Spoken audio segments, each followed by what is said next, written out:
नाज़रीन मेहरान टीवी में भलीकार मां मुबशिर सोलंकी सबका पहिरीं नज़र हेडलाइन ते।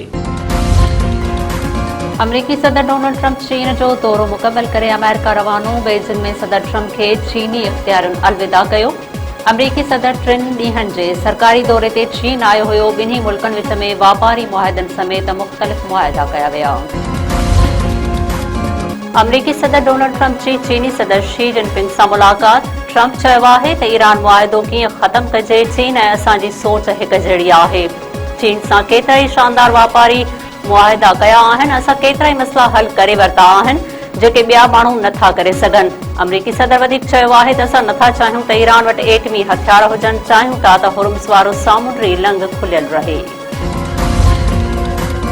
ईरान जे परॾेही वज़ीर अब्बास अराग़ची चयो आहे त ईरान तकरार जो को बि फ़ौजी हल न आहे। विढ़ण जे लाइ तयार आहियूं। सिफ़ारतकारी चाहियूं था। गुंडागर्दी तारीख़ खे कचराकंडी में उछलाए छॾींदी।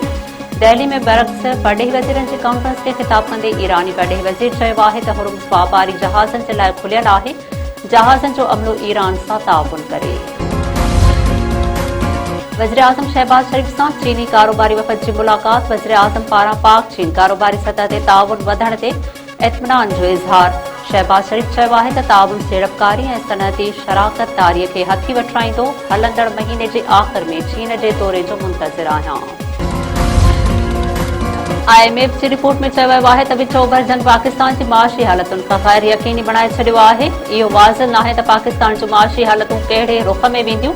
जाइज़ा रिपोर्ट में वधीक चयो वियो आहे त ख़दशो आहे त ईरान जंग महांगाई ते दबाव विझंदी। जंग माशी शरह ऐं अदायगियुनि खे मुतासिर करे सघे थी। तंगवाणी वेझो नसीर शाख जे पुल तामीराती कम दौरान रही पई। 3 पोरियत दॿिजी फोत। ॻोठ शाज़ैन ख़ान बिजाराणी भरिसां वाक़ियो। कम कंदड़ पोरियत दॿिजी विया। 3 ॼणा फोत।